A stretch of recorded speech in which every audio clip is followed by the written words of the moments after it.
La CAF est-elle une organisation corrompue? Une décision contestée, des zones d'ombre et un recours qui pourrait tout changer. Qu'est-ce qu'il décide, Jean-Jacques là? Aujourd'hui, le Sénégal est engagé dans une bataille juridique majeure, non pas sur le terrain, mais devant les instances football international. Derrière la décision rendue par le jury d'appel de la Confédération africaine de football, une question essentielle se pose. Le droit a-t-il été respecté pleinement ou partiellement contourné? Dans cette vidéo, nous allons revenir sur les faits suspects ayant entouré la décision de la CAF, revenir de manière simple sur les irrégularités qui ont été soulevées et expliquer pourquoi le recours du Sénégal au niveau du tribunal arbitral du sport pourrait changer la donne dans cette affaire. Pour comprendre cette situation, il faut revenir aux faits. C'est parti pour la finale de la Coupe d'Afrique des Nations. Le Sénégal et le Maroc se sont affrontés le dimanche 18 janvier pour le compte de la finale de la CAN 2025 à Rabat. Rencontre qui s'est soldée par une victoire du Sénégal sur le terrain au bout du temps réglementaire. Yacine Bouloué, c'est terminé. Nous sommes champions d'Afrique. Avant cette finale, il convient de revenir sur l'avant-match.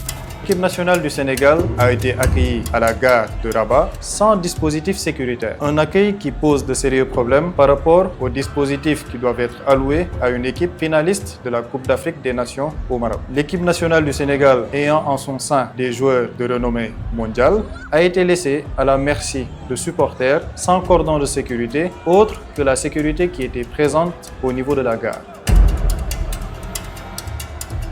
Après cet épisode de l'accueil à la gare, il a été constaté que le sélectionneur national Pape Thiaw est venu en retard lors de sa conférence de presse d'avant-match. Retard, voilà, il y a le score qui est arrivé un peu en retard. Donc c'est pour ça qu'on est là à cette heure-là. Bref, et on s'en excuse, hein, même si c'est...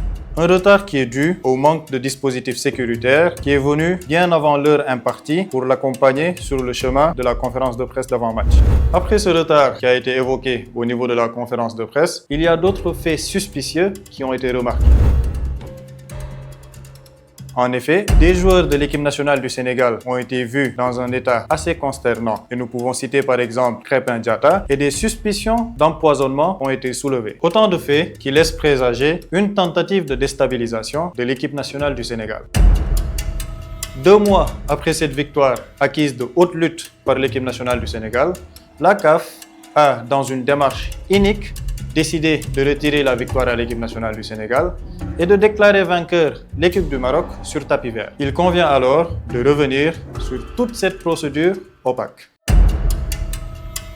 Une décision initiale est prise dans ce dossier par le jury disciplinaire. Elle fait l'objet d'une contestation marocaine, ce qui est normal dans un état de droit sportif. Le dossier est donc porté devant le jury d'appel de la CAF, censé garantir une révision équitable et indépendante. Mais au lieu de clore le débat, la décision rendue par la CAF à travers son jury d'appel le 17 mars 2026 va susciter davantage d'interrogations. Et c'est là que le problème commence. Étudions d'abord le process utilisé dans cette procédure. Première anomalie, la procédure. Et en droit, la procédure est fondamentale. Plusieurs éléments laissent penser que certaines règles n'ont pas été respectées. Délai, modalités d'examen ou encore conditions dans lesquelles les parties ont pu présenter leurs arguments. Or, il faut le rappeler, une décision peut être juridiquement contestée, non pas pour ce qu'elle dit, mais pour la manière dont elle a été rendue. Revenons sur la forme. Le jury d'appel de la CAF, censé rendre sa décision de manière collégiale et normalement constitué de 9 membres, selon les textes de l'instance, avec un quorum à respecter pour rendre la décision légale et légitime. Or, dans les faits, cette norme n'a pas été respectée.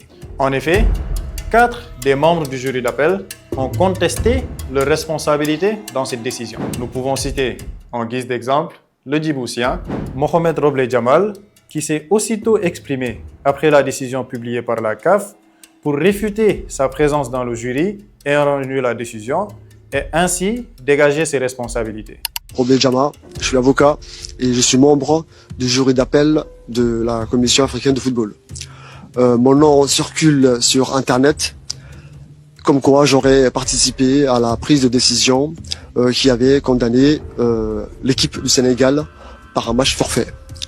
Je tenais à préciser que je n'ai pas participé à cette audience, à cette commission, qui a siégé et qui a statué sur le forfait qui a été déclaré à l'équipe du Sénégal.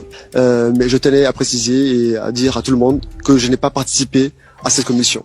Une position confortée dans la foulée par le président de la Fédération djiboutienne de football, Souleymane Hassan Wabiri. Je voudrais apporter quelques éclaircissements sur la décision qui a été prise par la CAF, par la commission d'appel de la CAF.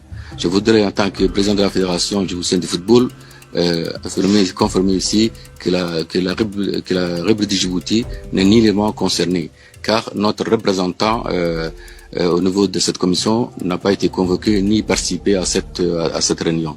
Donc nous ne sommes ni l'appelant ni l'appelé, donc la République de Djibouti n'est pas concernée. C'est une incompréhension à laquelle on peut ajouter la présence illégale et illégitime dans ce même jury d'appel de la CAF du président de la Fédération tunisienne de football, Mohez Ben Tassar Nasri, réputé proche de l'EGJA, posant ainsi les bases d'un conflit d'intérêts manifeste, car violant les règlements de la CAF conformément à son statut de président d'une fédération membre. Mais ce n'est pas tout. Il faut aussi savoir que quelques semaines avant le 17 mars, le directeur des organes indépendants au sein des affaires juridiques au niveau de la CAF, Yassine Osman Roblé, a été tout simplement limogé sans motif. Lui qui occupait un rôle clé, notamment la coordination du jury disciplinaire et d'appel de la CAF.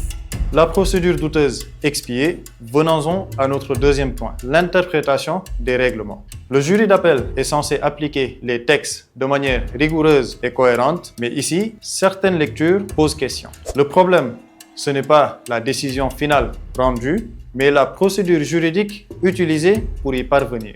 Et lorsqu'une interprétation semble discutable, elle ouvre la porte à un recours. Le Sénégal ne peut pas perdre ce match sur tapis vert et on ne peut pas retirer ce titre au Sénégal. Le Sénégal restera debout et va légitimement défendre cette victoire sur le terrain qu'on a acquis sur le terrain avec le talent de nos joueurs, et on a donné mandat à nos avocats de poursuivre cette procédure au niveau du tribunal arbitral. Les articles 82 et 84 évoqués dans cette décision sont sujets d'interprétation subjective par le jury d'appel de la CAF, car évoquer un retrait de l'équipe nationale du Sénégal conformément à l'article 82 est contraire à la réalité. En effet, la totalité de l'équipe nationale du Sénégal ne s'est pas retirée du terrain, comme vous pouvez le voir assez clairement sur ces images.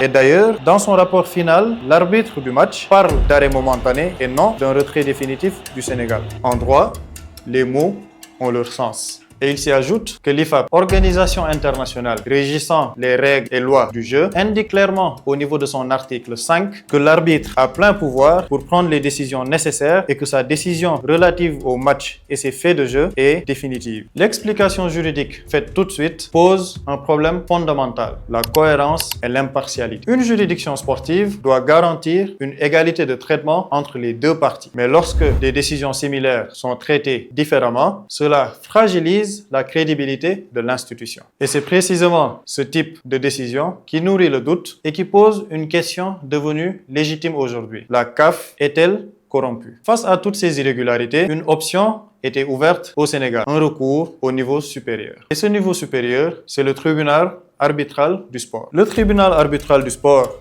basé à Lausanne, est considéré comme la plus haute juridiction du sport mondial. Son rôle est simple, vérifier que les règles ont été respectées et garantir une justice indépendante. Concrètement, le Sénégal demande ici une réévaluation complète de la décision rendue par la Confédération africaine de football et un retour à son droit confisqué par la CAF, notamment en mentionnant les dispositions juridiques citées précédemment dans cette vidéo. Mais au-delà de l'aspect sportif, le Sénégal a brandi une plainte au niveau du FBI visant les responsables de cette décision. Cette requête se justifie par la compétence des autorités américaines en la matière, car fonctionnant financièrement au régime du dollar américain, mais aussi au niveau interne par les connexions douteuses évoquées entre certains responsables cités dans ce dossier et le président de la Fédération royale marocaine de football, Fouzi Legja, qui, rappelons-le, est par ailleurs le président de la commission des finances au sein de cette même CAF. Cette affaire pose donc une question beaucoup plus large, celle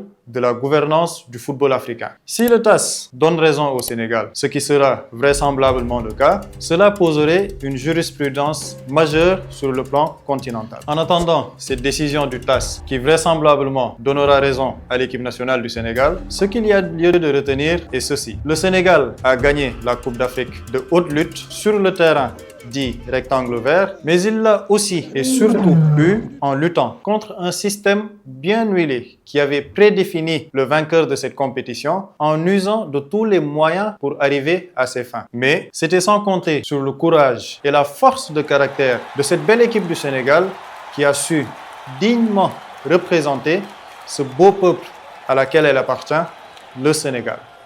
Et les images de célébration en allant du Stade de France au Stade Abdoulaye Wade de Diamniadio ne nous démentiront certainement pas.